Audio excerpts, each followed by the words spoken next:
आगे मूव कर रहे हैं। अब जो हमारी पहली हेडिंग है वो है, अगर आप ये रीड करें तो यहाँ पे लिखा हुआ है displacement distance graph for a longitudinal wave. Displacement distance graph for a longitudinal wave. अब लॉन्गिट्यूडनल वेव का जो डिस्प्लेसमेंट डिस्टेंस ग्राफ होता है वो बनाते हैं हम ट्रांसवर्स वेव की तरह। आयरा बेटा, जो होता है ना displacement distance graph longitudinal wave का, बनाते वो हम वो ट्रांसवर्स ट्रांसवर्स वेव की वेव की तरह तरह ही है, बनाते हैं। ठीक है। अब मुझे ठीक आप है। ये बताएं जरा कि देखें, अगर हम लॉन्गिट्यूडनल वेव की बात करते हैं तो मुझे बताएं सब पार्टिकल्स के डिस्प्लेसमेंट क्या होंगे। आयरा बेटा, मेरा पहला सवाल, दो पार्टिकल्स बताएं जिनके डिस्प्लेसमेंट जीरो होंगे। नेम टू दो पर particles whose displacements are zero. Sir वही जहाँ कंप्रेशन हो रही है और जहाँ रिफ्रैक्शन हो रही है एग्जैक्टली। अच्छा, centre of compression and centre of rarefaction. तो centre of rarefaction and centre of compression जो है, उनके जो डिस्प्लेसमेंट्स हैं वो जीरो हैं, ठीक है। सर सही बताया है या वैसे ही बोल दिए कुछ बिल्कुल ना सही कुछ? बताया, बिल्कुल सही बताया। स्कीना बेटा, कहाँ पे है zero displacements? Centre centre of compression और सेंटर ऑफ रिफ्रैक्शन। ठीक है। तो सेंटर ऑफ कंप्रेशन और सेंटर ऑफ रियरफेक्शन के ऊपर जो डिस्प्लेसमेंट है वो है जीरो। जैसे आप यूं समझें कि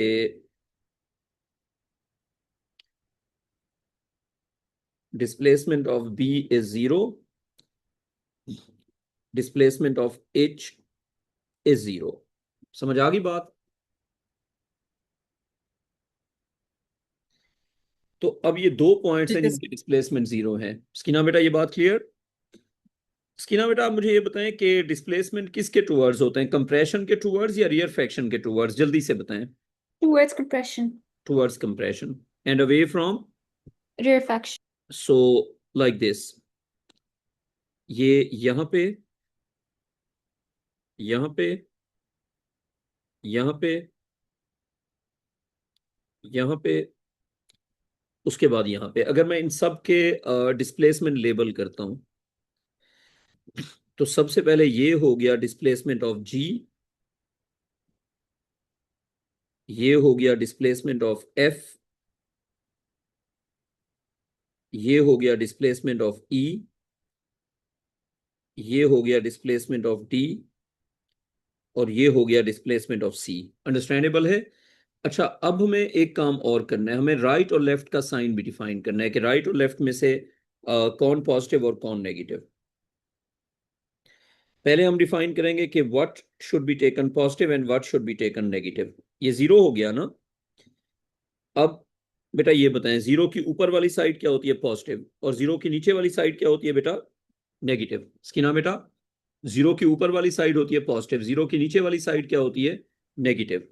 अब हम पॉजिटिव और नेगेटिव को डिफाइन करते हैं। अच्छा, दो बातें, पॉजिटिव और नेगेटिव या तो एग्जामिनर बता देगा या आप खुद डिफाइन करेंगे। अब मुझे लगता है कि यहाँ पे एग्जामिनर ने बताया हुआ है, स्टेटमेंट पढ़ते हैं। ऑन फिगर 13, फिगर 13 ये वाली है। अच्छा स्कीना बेटा, मैं आपको समझा क्या रहा हूँ, आयरा मैं आपको समझा क्या रहा हूँ कि जो होता है ना साउंड वेव या लॉन्गिट्यूडनल वेव, उसका भी जो ग्राफ होता है वो बनता ट्रांसवर्स की तरह ही है, यानी कि उसमें भी हम क्रेस्ट और ट्रफ ही बनाते हैं। लेकिन वो ठीक है। कैसे बनाते हैं यही हमने समझना है अभी। On figure 13, on figure 13 draw displacement distance graph of the longitudinal wave shown above। ये जो वेव आपको दिखाई हुई है इसका आप बनाए क्या ग्राफ, इसका बनाए आप डिस्प्लेसमेंट डिस्टेंस ग्राफ। और take following conventions, take displacement towards right positive. आपने जो राइट पे डिस्प्लेसमेंट है उसको लेना है पॉजिटिव। तो उसकी ना बेटा एक बात बताएं, जो राइट पे डिस्प्लेसमेंट है वो अगर पॉजिटिव लेंगे तो लेफ्ट वाला क्या हो जाएगा? नेगेटिव। तो मुझे बताएं कि ये जो सी है, डी है, ई है, एफ है और जी है, इन सब के डिस्प्लेसमेंट पॉजिटिव हो जाएंगे या नेगेटिव हो जाएंगे? पॉजिटिव हो जाएंगे। सोच लें बेटा। क्यों सर, नेगेटिव क्यों होंगे? आप मुझे बताएं, हमने पॉजिटिव किसको लिया हुआ है, राइट को या लेफ्ट को? राइट को। और ये सारे डिस्प्लेसमेंट किस डायरेक्शन में है? ओ, लेफ्ट की डायरेक्शन में, sorry, I am sorry. Ayra आपको समझिए, ये मैं सारे डिस्प्लेसमेंट नेगेटिव क्यों ले रहा हूं, जल्दी से बताओ। नहीं सर, सही से नहीं समझ आई। बेटा ये तो फिर आप बहुत ही कोई अक्लमंद हो गई है, मेरी एक बात सुने जरा, ये सेंटेंस जरा पढ़े, यहाँ पे क्या लिखा हुआ है? Take displacement towards right positive and displacement towards left negative. ठीक है। अब अगर कोई ओ डिस्प्लेसमेंट अच्छा, वो सारे लेफ्ट में हैं। वाह बेटा वाह, बड़ा जल्दी समझ आ गया आपको है। अच्छा, तो फिर इन सब के साइन क्या हो जाएंगे बताओ? से सारे नेगेटिव हो जाएंगे और हाँ बाकी जी, जो सारे ये हैं जो सारे हो दूसरी साइड पे जाएंगे, होंगे वो पॉजिटिव हो जाएंगे। ये सारे हो जाएंगे ये नेगेटिव। नेगेटिव। हाँ। अब मुझे ठीक है। बताएं कि दो मॉलिक्यूल जिनका डिस्प्लेसमेंट जीरो था, वो कौन से दो मॉलिक्यूल थे? मॉलिक्यूल बी और मॉलिक्यूल और एच। एच। ठीक है, बी और एच का डिस्प्लेसमेंट था जीरो। अब बाकी जो मॉलिक्यूल्स हैं उनके डिस्प्लेसमेंट हैं तो नेगेटिव, और सबसे बड़ा डिस्प्लेसमेंट किसका है? मॉलिक्यूल ई का। ये ई हो गया, ई का सबसे बड़ा डिस्प्लेसमेंट। और ये इधर से ये, कोई कंफ्यूजन? हाँ बेटा बताएं। नहीं सर, समझ आ गई, ये लेफ्ट पे यहाँ बेटा आपको नेगेटिव। आ गई समझ? अच्छा, अब जरा अपनी अक्लमंदी को इस्तेमाल करते हुए इधर देखें जरा। यहां पे हमने बनाना है ग्राफ। स्किना बेटा, पहला स्टेप जो हमने लेना है वो ये है कि मुझे बताएं कि जीरो डिस्प्लेसमेंट कहां पे होगा? सेंटर ऑफ रियरफेक्शन और सेंटर ऑफ कंप्रेशन। अगर हम सारे सेंटर ऑफ कंप्रेशन और सेंटर ऑफ रियरफेक्शन ऑब्जर्व करते हैं तो B is the centre of rarefaction. Sakina बेटा, यस और no? Yes. What about H? Yes. Compression. What about L? जी सर। What about R? वो भी अच्छा, है। अब यहाँ पे एक मुझसे मसला हो गया। जब मैं नोट्स लिख रहा था, मॉलिक्यूल्स का नंबर जो है वो अनइवन हो गया। आपने यहाँ पे आप ऑब्जर्व कर सकते हैं, लेकिन उससे ग्राफ पे कोई फर्क नहीं पड़ेगा। ठीक है। अच्छा, अब ओके। मुझे इसकी ना बेटा आप ये बताएं कि डिस्प्लेसमेंट किसके टुवर्ड्स होते हैं? कंप्रेशन के टुवर्ड्स या रियरफेक्शन के टुवर्ड्स? कंप्रेशन के टुवर्ड्स। और डिस्प्लेसमेंट्स की जो मैग्नीट्यूड्स होती हैं वो कैसे वेरी करती हैं? वो वेरी करती हैं, ठीक है, कि जब हम दूर जाएंगे तो बढ़ता जाएगा, सेंटर तक बढ़ेगा फिर कम होगा। फर्ज करें अगर मैं इसका डिस्प्लेसमेंट लेबल करता हूं, इसमें मुझे मिस्टेक बताएं, मैंने क्या मिस्टेक की है? मेरे एरो की मिस्टेक बताएं। ये मैं डिस्प्लेसमेंट लेबल कर रहा हूं। So what is a mistake? Refraction के टुवर्ड्स है, उसके वे होना चाहिए। अच्छा, तो अब अगर मैं, अब ठीक है? नहीं, अब ये, हाँ अब ठीक है, अब ठीक है, यस। अच्छा, और आयरा ठीक बनाए सारे डिस्प्लेसमेंट? जी सर। राइट का साइन हम ले रहे हैं पॉजिटिव। स्किना बेटा, जी राइट का साइन क्या ले रहे हैं? पॉजिटिव। हर वक्त पॉजिटिव होगा या ये कन्वेंशन उलट भी हो सकता है? क्या ख्याल है? नहीं नहीं, डिफरेंट भी हो सकता है। डिफरेंट भी हो सकता है। अच्छा, फिर हम पहुंच गए कंप्रेशन पे, फिर रियरफेक्शन, तो इधर से फिर फिर नीचे से जाएगी, राइट। हाँ नेगेटिव। मैग्नीट्यूड की वेरिएशन उसी तरह होगी। ये हम चले गए फर्ज करें एल तक। अच्छा, फिर इधर अगर देखते हैं तो कंप्रेशन रियरफेक्शन, आइए समझ। आ रही है, बिल्कुल आ रही है। तो अगर कहीं पे लॉन्गिट्यूडनल वेव का ग्राफ बनाओ तो आप समझ जाएंगे ये क्या बताना चाह रहे हैं। जी सर। तो जरा ये ग्राफ खुद कंप्लीट करें, क्या बनेगा देखें जरा। वो कह रहे हैं कि centre of rarefaction, centre of compression, ठीक है, सेंटर ऑफ रियरफेक्शन ये उसने खुद बताया हुआ है। और मॉलिक्यूल फिर भी इधर भी अनइवन है। तो आई थिंक ये आप खुद बना लेंगे हैं, क्योंकि मैंने मेथड समझा दिया है। अब जरा ये वाली हेडिंग पढ़ें। फर्ज करें अगर आपको पेपर में डिस्प्लेसमेंट डिस्टेंस ग्राफ दे दें और उस पे सवालात पूछें, उस पे क्वेश्चन पूछें कि अच्छा ये लॉन्गिट्यूडनल वेव के आप ये चीज बताओ, ये चीज बताओ, ये चीज बताओ। तो पहले हम हेडिंग पढ़ लेते हैं। Interpreting a displacement distance graph for a longitudinal wave. फर्ज करें आपको लॉन्गिट्यूडनल वेव का ग्राफ गिवन है और उस पर क्वेश्चन पूछे हुए, तो आप कैसे आंसर करेंगे? पहले हम कन्वेंशन समझ लेते हैं। कन्वेंशन, अच्छा, या तो स्कीना बेटा कन्वेंशन एग्जामिनर बताएगा या आप खुद इज्यूम करेंगे? स्कीना बेटा, दो ऑप्शंस क्या हैं? या तो कन्वेंशन एग्जामिनर बताएगा या खुद चूज करेंगे? खुद चूज करेंगे। अच्छा, अब यहां से देखते हैं। On the following displacement distance graph, on the following displacement distance graph of the longitudinal wave, the displacement towards right is given a positive sign. बेटा, डिस्प्लेसमेंट जो राइट पे होगा वो पॉजिटिव और जो लेफ्ट पे होगा वो नेगेटिव। अब पहला क्वेश्चन देखें, बल्कि बहुत सारे क्वेश्चंस हैं। अच्छा, मुझे ये बताएं स्कीना बेटा कि अगर ये ग्राफ लॉन्गिट्यूडनल वेव का है तो जी इसमें डिस्प्लेसमेंट जो है वो वेव के अलोंग होगा या परपेंडिकुलर होगा? लॉन्गिट्यूडनल वेव का, राइट? तो हाँ, वेव उसके अलोंग होगा। लॉन्ग होगा। तो उसमें क्रेस्ट और ट्रफ तो नहीं होंगे ना, उसमें तो कंप्रेशन और रियरफेक्शन होंगे। तो एग्जैक्टली। पहले तो हम कन्वेंशन देख लेते हैं। उसने राइट को लिया हुआ है पॉजिटिव, तो जहां पे पॉजिटिव होगा वो राइट और जहां पे नेगेटिव होगा वो लेफ्ट। अब सबसे पहले आपने इस ग्राफ को वाइब्रेशंस में कन्वर्ट करना है, मेरी बात केयरफुली सुननी है। अगर ये ग्राफ है लॉन्गिट्यूडनल वेव का, तो पहले आप देख लो कि पॉजिटिव राइट है या लेफ्ट है। इस एग्जांपल में राइट है। ये मैं एरोस किसके बना रहा हूं स्कीना बेटा? डिस्प्लेसमेंट के। समझ आ रही है बात? जी सर। यानी कि जो मीन पोजीशन है वो सेंटर ऑफ कंप्रेशन या सेंटर ऑफ रियरफेक्शन है, और उसने खुद कहा हुआ है कि पॉजिटिव इज टूवर्ड्स राइट।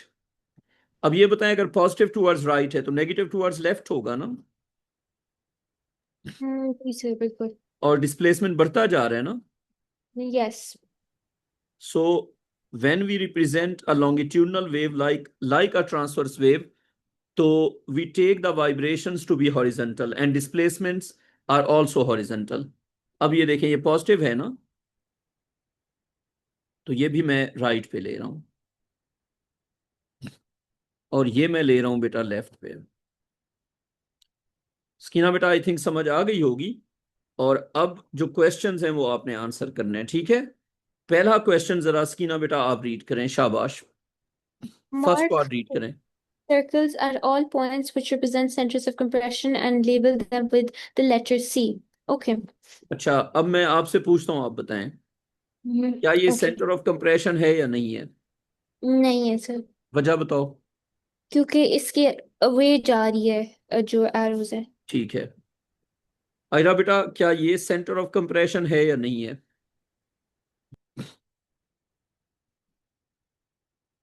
जल्दी बताओ बेटा। फिर ये सेंटर ऑफ, सर ये नहीं।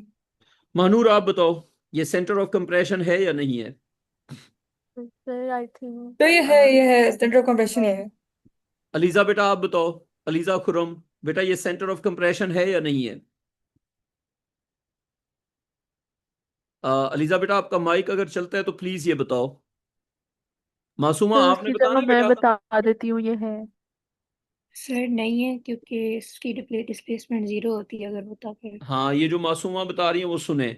सेंटर ऑफ कंप्रेशन और सेंटर ऑफ रियरफेक्शन पे जीरो डिस्प्लेसमेंट होता है। स्कीना, ये जो मैंने एरो बनाया हुआ है, ये सेंटर ऑफ कंप्रेशन क्यों नहीं हो सकता? सर देखिए ना, एरो जो इसकी है वो इतनी बड़ी है, उसका मैग्नीट्यूड बड़ा है, इसको जीरो होना चाहिए। हाँ, सेंटर ऑफ कंप्रेशन पे डिस्प्लेसमेंट जीरो होता है। आयरा, अब ये बताओ कि ये पॉइंट सेंटर ऑफ कंप्रेशन क्यों है? Why is it centre of compression? How do you know that? Because the displacements are inwards and at that given point the displacement is zero. स्कीना बेटा, अगर आपसे पूछा जाए कि ये जो एरो बना हुआ है ये सेंटर ऑफ कंप्रेशन है, इसका क्या एविडेंस है, कैसे पता चल रहा है, तो आप क्या बताएंगी? Sir, because the displacement is zero by magnitude, and plus the arrows The that other molecules are displaced towards that.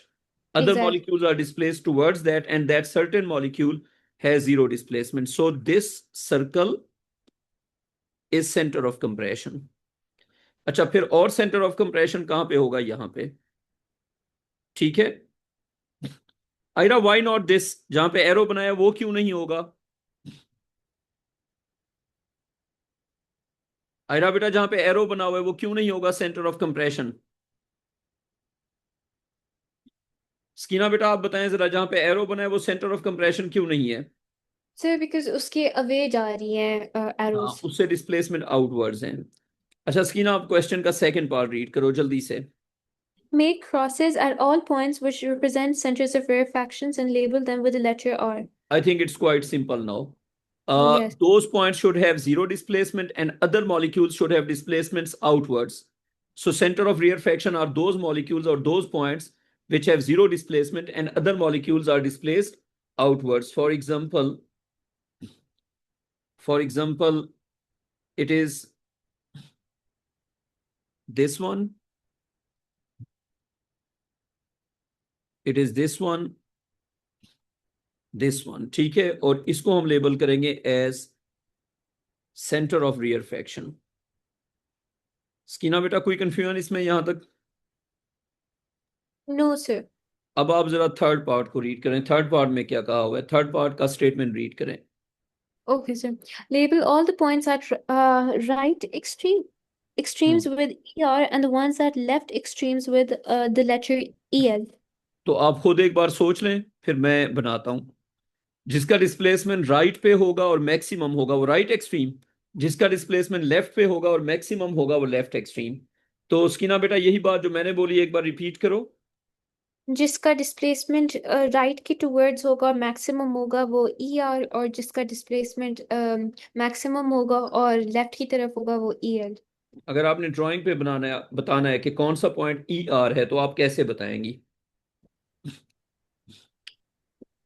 Sir जो जिस पे प्लस लिखा हुआ है ना वो होगा वो ER है। एग्जैक्टली, और जिस पे नेगेटिव है ना वो EL है. ER मतलब राइट एक्सट्रीम, ये राइट एक्सट्रीम है। और ये पॉइंट क्या है बेटा? This is the EL left extreme. EL यानी कि left extreme. I hope you understand this, ठीक है। अच्छा यस, अब मैं थैंक चला गया आगे। आयरा अब लॉन्गिट्यूडनल वेव हम कवर कर चुके हैं। स्कीना आपको ये सारे कॉन्सेप्ट समझ आ गए? और आयरा बेटा आपको भी। स्कीना बेटा बताएं। यू. जी sir, thank you so much. Masooma बेटा अब अगर लॉन्गिट्यूडनल वेव गिवन हो या ग्राफ गिवन हो तो आप इंटरप्रेट कर लेंगे, समझ लेंगे कि क्या चीज बता रहे हैं मासूमा? जी सर। ठीक है मासूमा, अब हम आगे चलते हैं। ये अंडरस्टैंडिंग अ सिंगल वाइब्रेशन, हमने अगर सिंगल वाइब्रेशन को अंडरस्टैंड करना है तो व्हाट इज अ वे। तो ये वर्टिकल वाइब्रेशन है, देखें सेंटर वाली पोजीशन को कहते हैं मीन पोजीशन, सबसे ऊपर वाली पोजीशन को कहते हैं अपर एक्सट्रीम, सबसे नीचे वाली पोजीशन को कहते हैं लोअर एक्सट्रीम, और जहां पे वेव बनने से पहले का लेवल होता है उसको कहते हैं इक्विलिब्रियम या mean position. Which of the above represents one complete vibration? Sakina बेटा ए बी सी और डी में से आपको जो भी लग रहा है कि कंप्लीट वाइब्रेशन है उसका नाम बताओ। कंप्लीट वाइब्रेशन है, बी है. बी है। नहीं, मासूमा आप बताएं कौन सी है कंप्लीट वाइब्रेशन?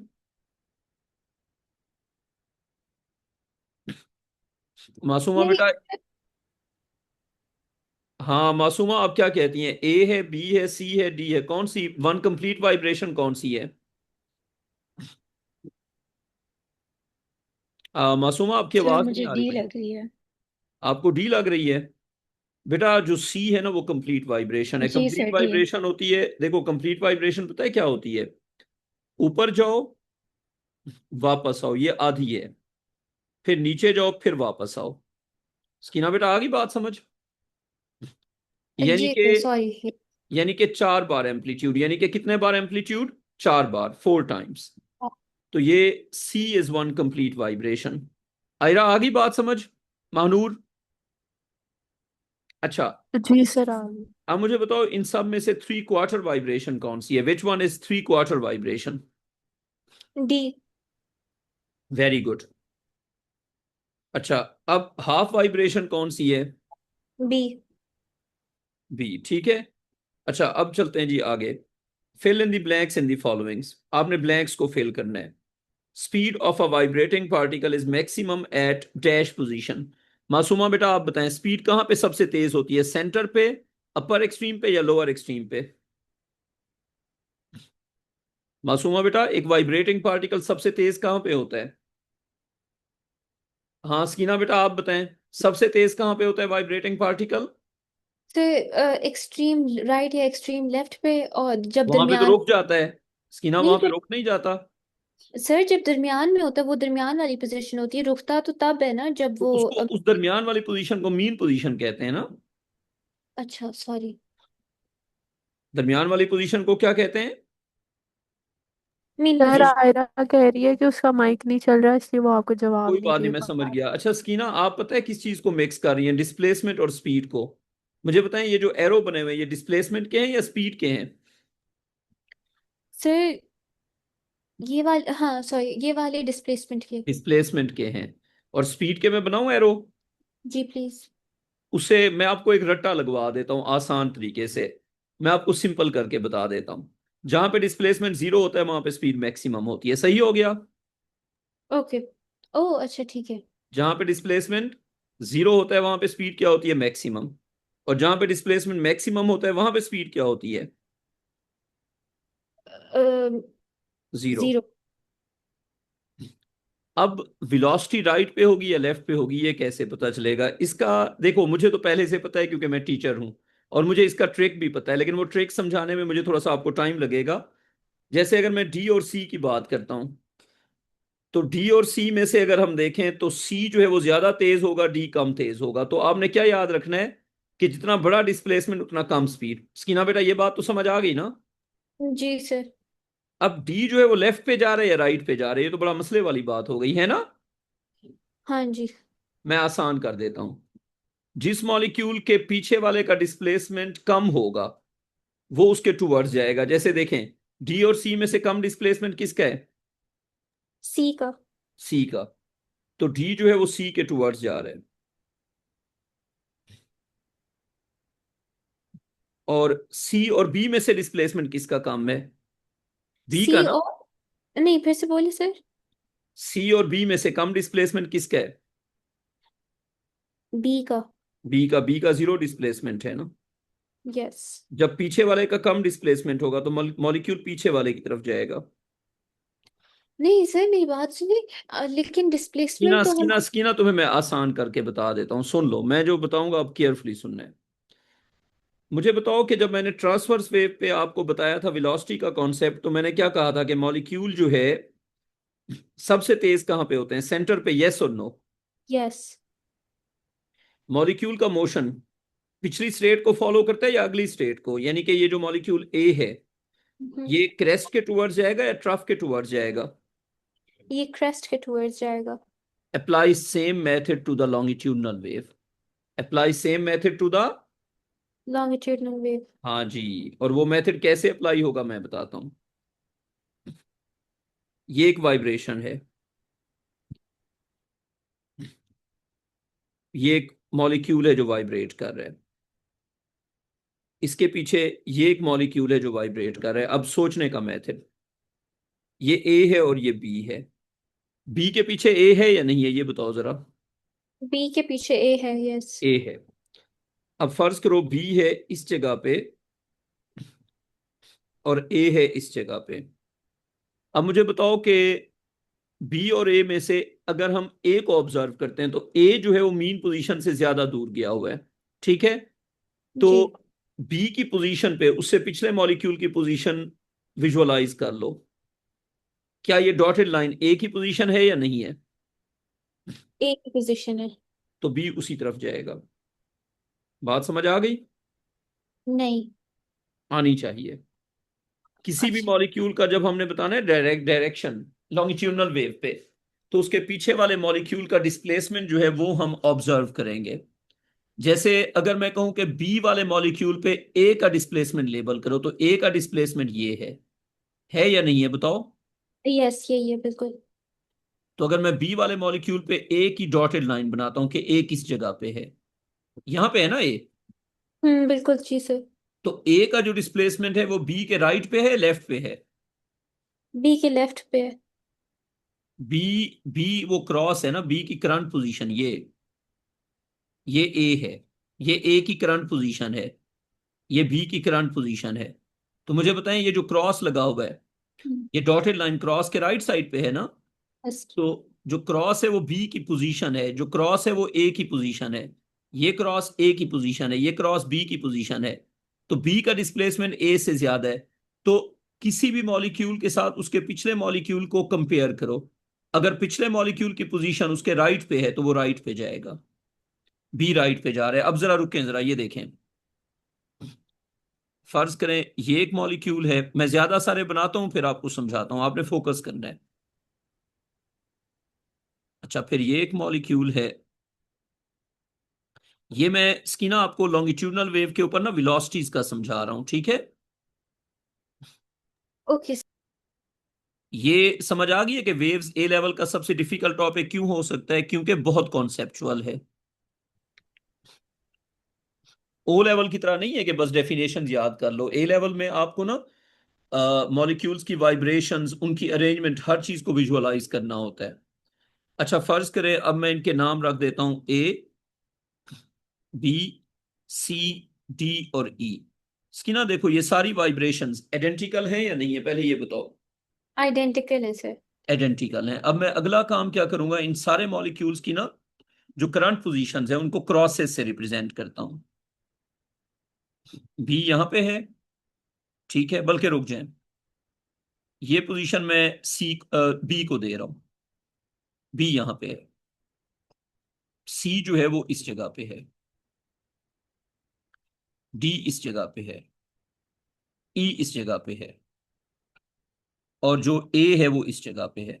अब मैं आपसे एक पहला सवाल पूछता हूं, इन सारे मॉलिक्यूल्स में से किसका पोटेंशियल है कि वो सेंटर ऑफ, चले मैं आपसे यूं पूछता हूं, बी सेंटर ऑफ कंप्रेशन है या सेंटर ऑफ रियरफेक्शन है?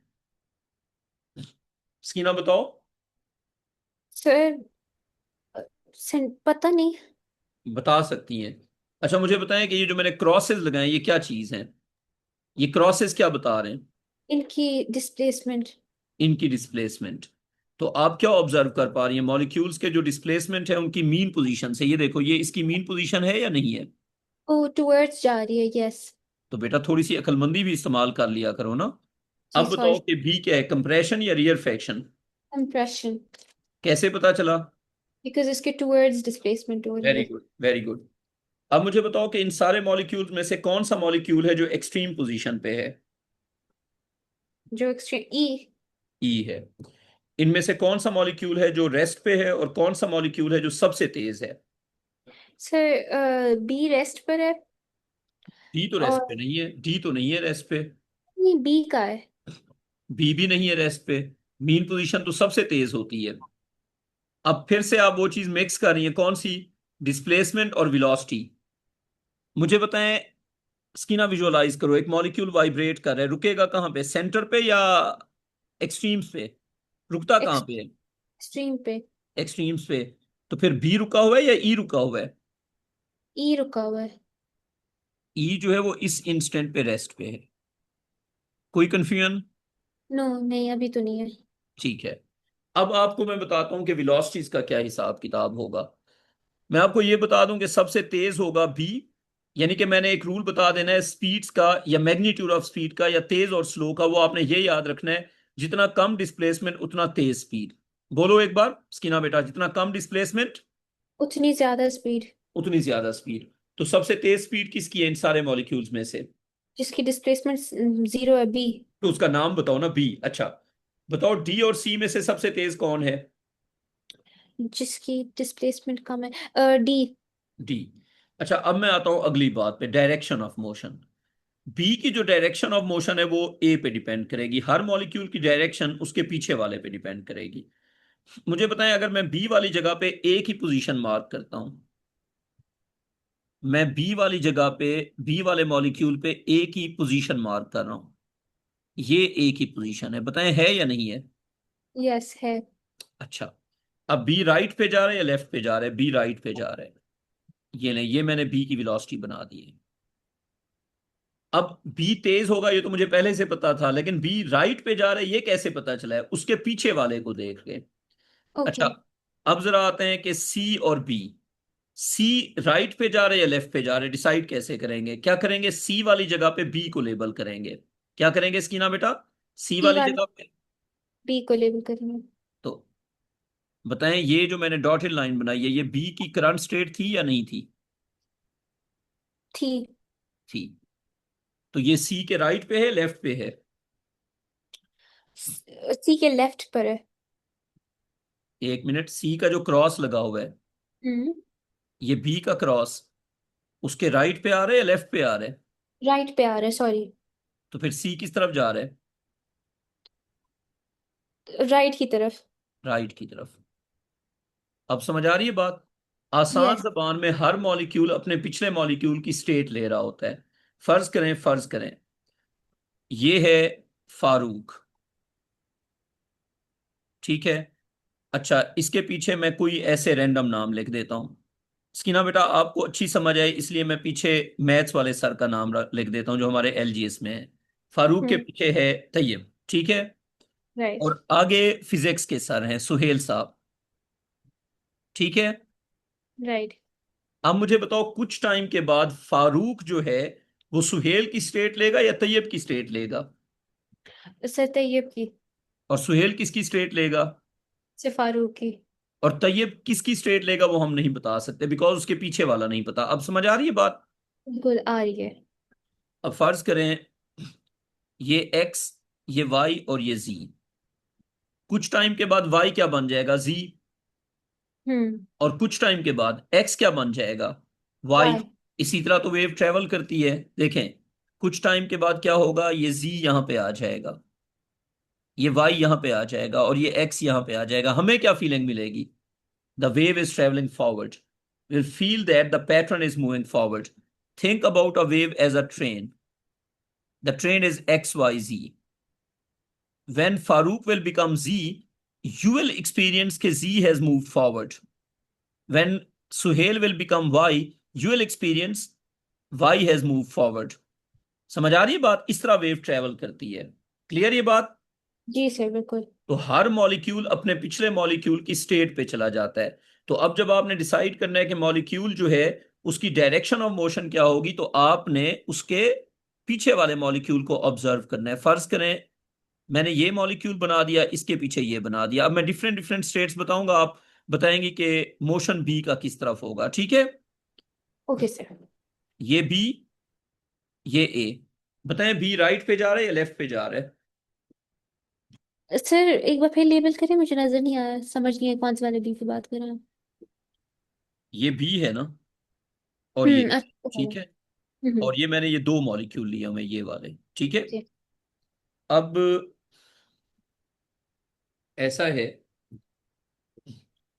कि मैंने बी को लेबल कर दिया यहां पे और मैंने ए को लेबल कर दिया,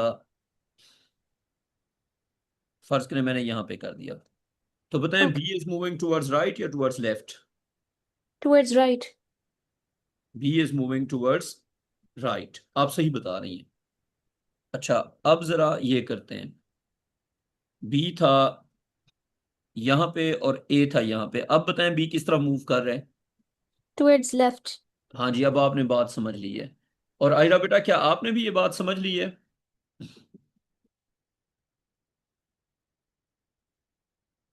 स्कीना बेटा है क्लियर अब ये बात? जी सर बिल्कुल क्लियर है। इसी बात पे आपको मैं एक एनिमेशन दिखाता हूँ और फिर उसके आगे कल कंटिन्यू करेंगे। आज थोड़ा सा हम कम पढ़ रहे हैं ताकि आप थोड़े से फ्लो में आ जाएं। मैं अब आपको एक एनिमेशन दिखाने के बारे में सोच रहा हूँ, एक सेकेंड। तो स्कीना अब वेव्स के जो वेलोसिटीज होती हैं और जो डिस्प्लेसमेंट्स होते हैं उनका रिलेशन समझ आ गया? जी सर आ गया, बिल्कुल आ गया। जहां पे ज्यादा डिस्प्लेसमेंट होगा वहां पे वेलोसिटी क्या होगी? कम होगी। कम होगी। और जहां पे कम डिस्प्लेसमेंट होगा वहां पे वेलोसिटी क्या होगी? ज्यादा होगी। और हम डायरेक्शन ऑफ मोशन कैसे डिसाइड करते हैं? पिछले वाले की डायरेक्शन देके। हाँ, पिछले वाले का डिस्प्लेसमेंट देख के। यानी कि फर्ज करें अगर हम अल्फाबेट्स लिखते हैं ABCDEFG अप टू जी, तो जो जी वाला मॉलिक्यूल होगा वो वाई को फॉलो करेगा, जो वाई वाला मॉलिक्यूल होगा वो एक्स को फॉलो करेगा। समझ आ रही है बात? बैकवर्ड। ठीक है? बिल्कुल जी सर। इस तरह फिर हम उनकी डायरेक्शंस डिसाइड कर सकते हैं। अच्छा ये मैं आपको जरा एक एनिमेशन पे भी ये सारी बात दिखा देता हूँ, ठीक है? अब जरा मैं सबसे पहले तो स्क्रीन शेयर कर लूं। सर मेरा माइक खुल गया। जी बेटा, आप क्या क्या बात है माइक खुल बेटा? गया। बेटा माइक खुल कमाल, गया। कमाल करती हैं आप हैं। सर मेरा वो पता नहीं कौन सा आया था, मैं सेटिंग्स में कर रही थी अभी। क्या बात है बेटा आपकी। बेटा आपको ये नजर आ रही है ये एनिमेशन जो मैंने निकाली हुई जी सर। है जी? सबको नजर आ रही है ना? जी अच्छा, सर। हाँ मनूर आ रही है नजर? जी सर। इसकी ना ये जो एरो बने हुए आर द डिस्प्लेसमेंट्स और velocities? They are displacements. They are Placement, yes. Displacements. They are displacements. Sir ये एनिमेशन है। ये एनिमेशन है, चलाऊंगा तो एनिमेशन होगी ना, रोकी हुई अभी। यू वांट कि मैं इसको शुरू से चलाऊं? नहीं मैं सर चला नहीं रहा ना, मैंने मुझे कॉन्सेप्ट सिखाना है। अगर चलाऊंगा तो जहरी सी बात है, ये वेव है, ये आगे जा रही है, ठीक है? तो यही नजर आएगा ना कि लाउड स्पीकर वेव बना रहा है, ये वेव आगे जा रही है। और वो जो मैंने ग्राफ सिखाया था स्कीना नीचे से, ये वो बन रहा है। समझ आ रही है बात? जी सर बिल्कुल आ रही है। अच्छा अब अगर मैं इसको यहाँ पे रोकता हूँ तो आप क्या ऑब्जर्व कर पा रही हैं, डिस्प्लेसमेंट रियर फ्रैक्शन के टुवर्ड्स हैं या वे हैं, रेयर फ्रैक्शन के वे और कंप्रेशन के, टुवर्ड्स। और आप ये ऑब्जर्व कर पा रही हैं कि this is centre of rear fraction, centre of compression, displacement away from, और मैक्सिमम डिस्प्लेसमेंट कहाँ पे आ रहा है वो भी नजर आ रहा है। जी सर। अब मैं इनकी वेलोसिटीज दिखाऊं वो आइडिया समझने के लिए। Yes please. पहले आप खुद सोच लें एक बार, आपको क्या लगता है कि सबसे कम वेलोसिटी कहाँ पे होगी, जीरो वेलोसिटी कहाँ पे होगी, अपने दिमाग में एक बार सोच लो। हाँ सकीना सोचिए बेटा, कहाँ पे होगी मैक्स जीरो वेलोसिटी? सर, जहाँ पे अभी आपकी एरो है ना, उस पे और उसके साथ वाले पे। ठीक है, और मैक्सिमम वेलोसिटी कहाँ पे होगी? सर, जहाँ पे डिस्प्लेसमेंट की एरो सबसे अब छोटी मैं है। आपका एक कॉमन सेंस का टेस्ट लेता हूं। ये वाला जो मॉलिक्यूल है, इसकी डायरेक्शन ऑफ मोशन, ये बहुत मुश्किल सवाल है, लेफ्ट पे होगी या राइट पे होगी? डायरेक्शन ऑफ मोशन इसकी आपको नजर आ रहा है मेरा एरो, जहां पे मैंने एरो रखा हुआ है, ये वाला? Yes sir, direction of motion right पर होगी। आपका आंसर गलत है। अच्छा, पता है आपका आंसर क्यों गलत है? क्यों सर? आप जो एरो वाला मॉलिक्यूल है और उससे पिछला जो मॉलिक्यूल है, दोनों के डिस्प्लेसमेंट को कंपेयर करो। उसके पीछे वाले का डिस्प्लेसमेंट उससे कम नहीं है, उससे कम है। तो मीन पोजीशन के करीब है ना वो ज्यादा। जी। तो एरो वाला मॉलिक्यूल जब उसकी स्टेट लेगा तो मीन पोजीशन के टुवर्ड्स जाएगा ना। क्या सर? नहीं, देखिए हमने ये तो। हर मॉलिक्यूल अपने पिछले मॉलिक्यूल की स्टेट लेगा, यस और नो? यस यस, बिल्कुल ऐसे ही है ना। तो जिसपे बिल्कुल। मैंने एरो रखा हुआ है वो मीन पोजीशन से ज्यादा दूर है ना, जी। उसके पीछे वाला मॉलिक्यूल मीन पोजीशन के करीब है, यस और नो? यस। तो जब वो पिछले की स्टेट लेगा तो वो मीन पोजीशन की तरफ जाएगा या मीन पोजीशन से दूर जाएगा? मेन पोजीशन के करीब जाएगा। करीब जाएगा। तो लेफ्ट, तो उसका डिस्प्लेसमेंट कम होगा ना। तो तो इसको यूं याद रख लो ना, कि अगर पीछे वाले का कम डिस्प्लेसमेंट है तो उसने इस तरह मूव करना है कि डिस्प्लेसमेंट कम हो। पीछे वाले का ज्यादा डिस्प्लेसमेंट है तो उसने इस तरह मूव करना है कि डिस्प्लेसमेंट ज्यादा हो। इसको सिंपल कर लेते हैं, इस तरह आपके लिए आसान हो जाएगा। मॉलिक्यूल किस तरह मूव करेगा? अगर उसके पीछे वाले का डिस्प्लेसमेंट कम है तो वो उस डायरेक्शन में जाएगा कि डिस्प्लेसमेंट कम हो। अगर ज्यादा है तो उस डायरेक्शन में जाएगा जहां पे डिस्प्लेसमेंट ज्यादा होगा। आ रही है बात समझ? आ रही है। अब ये वाला मॉलिक्यूल किस तरफ मूव करेगा, टुवर्ड्स कम डिस्प्लेसमेंट या ज्यादा डिस्प्लेसमेंट? टुवर्ड्स कम डिस्प्लेसमेंट। तो लेफ्ट या राइट? लेफ्ट। हाँ। अब देखते हैं आपकी कॉमन सेंस कितनी अच्छी है। What about this one? Towards left. What about this one? पीछे वाला ना, हाँ। ये मुश्किल है। Towards right. Towards right is the correct answer. दिखाऊं अब इनकी वेलोसिटीज? जी sir please. So they are the velocities. Zero velocity कहां पे है? यहां पे है। ठीक है। इस एनिमेशन को मैं थोड़ा सा चेंज करता हूं, मुझे लगता है इसमें एक तो मॉलिक्यूल्स के नाम लेबल कर दूं, और दूसरा आई थिंक डिस्प्लेसमेंट और वेलोसिटी सिमल्टेनियसली नजर आनी चाहिए, है ना? उससे फिर जी, आप वो सीख सकोगे ना। चले, एक आइडिया समझ आ गया। आ गया, बिल्कुल आ गया। यहां से आगे फिर कल कंटिन्यू करते हैं। तो स्कीना, आपने क्या सीखा कि एक तो डिस्प्लेसमेंट का पैटर्न तो समझ आ गया, जब आपने डायरेक्शन ऑफ मोशन डिसाइड करनी है तो आपका मेथड क्या होगा, मेथड बताओ मुझे। सर, पीछे वाले का देखेंगे, अगर पीछे वाला ज्यादा है तो ज्यादा की तरफ मोशन की डायरेक्शन होगी, और अगर कम है तो कम की तरफ। यानी कि every molecule will follow the displacement और the position of the molecule behind that, है जी? Yes absolutely. यहां से आगे फिर कल कंटिन्यू करते हैं, ठीक है? ठीक हो सर गया सर। बहुत मुश्किल था, बहुत मुश्किल से समझ आया। बेटा आप ए लेवल का फिजिक्स पढ़ रही हैं, ठीक है, ये बात दिमाग में रखो। सर वो लेवल की वेव्स इतनी आसान थी। बेटा ए लेवल में इसी तरह होता है, ए लेवल का सबसे जो डिफिकल्ट टॉपिक है वो है ही वेव्स। ए लेवल में अगर आपको इलेक्ट्रिसिटी और वेव्स आ गया तो आपका ए ग्रेड वैसे ही आ जाता है। टेक केयर बेटा, खुदा हाफिज। अल्लाह हाफिज सर, थैंक यू। अल्लाह हाफिज बेटा।